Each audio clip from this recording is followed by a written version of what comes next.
প্রিয় বাংলাদেশ ছাত্রলীগের বন্ধুরা, বিগত কয়েক সপ্তাহ জয় বাংলা স্লোগানে উদ্ভাসিত থেকেছে বাংলার তারুণ্য, বাংলার রাজপথ। ফ্যাসিস্টের হুমকি, সীমাহীন দমনপীড়ন এবং অবৈধ সরকারের পেটোয়া বাহিনীর নিপীড়ন কোনো কিছুই দমাতে পারেনি আমাদের। ক্ষমতার জবরদখলকারীরা নয়, শেষ কথা বলবে বাংলাদেশের জনগণ। জয় বাংলার মিছিল যত জোরালো হচ্ছে, ততই ফুরিয়ে আসছে মহাজনের সরকারের মেয়াদ। ইতিমধ্যেই গ্রামে গঞ্জে, নগরে বন্দরে, মফস্বলে মেট্রোপলিটনে সবাই লিখে দিতে শুরু করেছে শেখ হাসিনাতেই আস্থা। গণতন্ত্র, মুক্তিযুদ্ধ, উন্নয়ন, স্থিতিশীলতা, স্বস্তি এবং সমৃদ্ধির জন্য শেখ হাসিনাতেই আস্থা কথাটি পরিণত হয়েছে জনগণের মনের কথায়।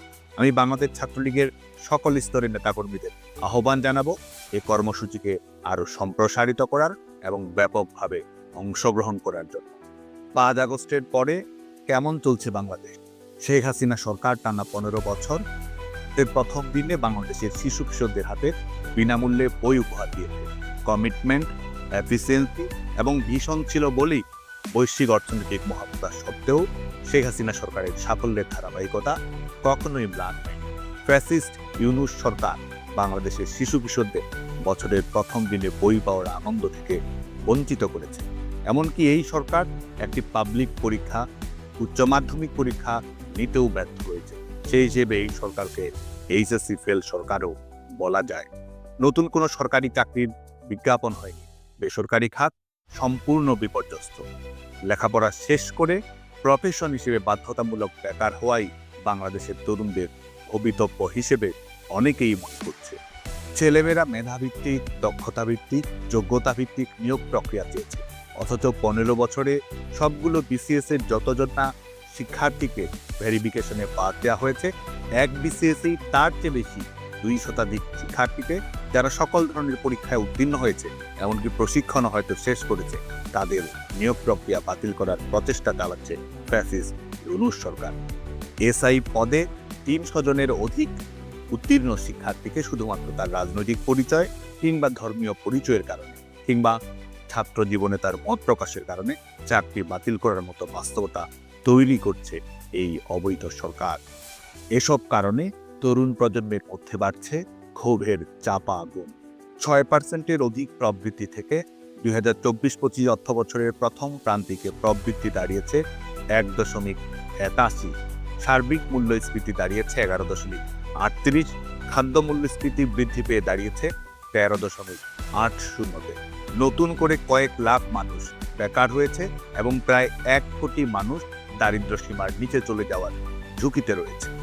বন্ধ হয়েছে সহস্রাধিক কলকারখানা, ছাঁটাই হয়েছে কয়েক লাখ শ্রমিক অসন্তোষ, ব্যাংক ঋণের উচ্চ সুদহার, এলসি সমস্যা, গ্যাস সংকট, নিরবচ্ছিন্ন বিদ্যুৎ না পাওয়ার কারণেই এসব ঘটছে বলে মনে করছেন খাত সংশ্লিষ্ট ব্যক্তিরা।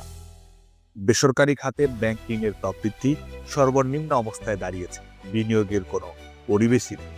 বয়স্ক, বিধবা, প্রতিবন্ধী এবং অসচ্ছল কয়েক কোটি মানুষকে সামাজিক সুরক্ষার আওতায় নিয়ে এসেছিলেন শেখ হাসিনা সরকার। আজ তারা দিন পার করছে উৎকণ্ঠায়। ট্রাক সেল এবং টিসিবির 43 লাখ পরিবারের কার্ড বাতিল করা হয়েছে। নারী নির্যাতনের হার বেড়েছে কয়েক গুণ, গ্রেপ্তার হয়েছে সামান্য। মৌলবাদী পরিবেশে ক্রমান্বয়ে কমছে নারীদের ব্যক্তি স্বাধীনতা। রাষ্ট্রীয় মদতপুষ্ট বিচার বহির্ভূত হত্যাকাণ্ডে প্রাণ দিয়েছে অসংখ্য মানুষ। অথচ দ্রব্যমূল্যের সীমাহীন ঊর্ধ্বগতি সত্ত্বেও কোনো ধরনের বাজেট ঘোষণা ছাড়াই অর্থ বছরের মাঝখানে নিত্য প্রয়োজনীয় শতাধিক পণ্যের উপরে 15% ভ্যাট বাড়িয়েছে। সার্বিকভাবেই পরিণতি এমন দাঁড়িয়েছে, বাংলাদেশের জনগণের আজ না আছে নিরাপত্তা, মর্যাদা, ম্যান্ডেট কিংবা ভবিষ্যৎ নিয়ে কোনো আশাবাদ। এসবের প্রতিবাদেই বছরের প্রথম দিনে বই না পাওয়া, কোটি কোটি শিশুর জন্য, সারের সংকটে থাকা কৃষকের জন্য, অর্থনৈতিক বিপর্যয়ে চাকরি হারানো যুবকের জন্য, সামাজিক সুরক্ষা খাতের আওতায় থাকা কোটি কোটি নাগরিকের জন্য, সন্ধ্যার পরে ভয়ার্ত পরিবেশে থাকা নারীর জন্য, সন্তান দুধে ভাতে থাকবে এই আশায় থাকা মায়ের জন্য বাংলার দেয়ালে দেয়ালে প্রতিবাদের উৎসবে আমরা লিখে দেব শেখ হাসিনাতে এই আস্থা। বাংলাদেশ ছাত্রলীগের সকল বিশ্ববিদ্যালয়, মহানগর, জেলা, কলেজ, পৌর, ওয়ার্ড, ইউনিয়ন থেকে শুরু করে সর্বস্তরের নেতৃবৃন্দকে দেয়ালে দেয়ালে অঙ্কনে গ্রাফিতিতে শেখ হাসিনাতেই আস্থা লিখে দেওয়ার আহ্বান জানাচ্ছি। এই ক্যাম্পেইনের প্রকৃত যোদ্ধা আপনি। জয় বাংলা, জয় বঙ্গবন্ধু।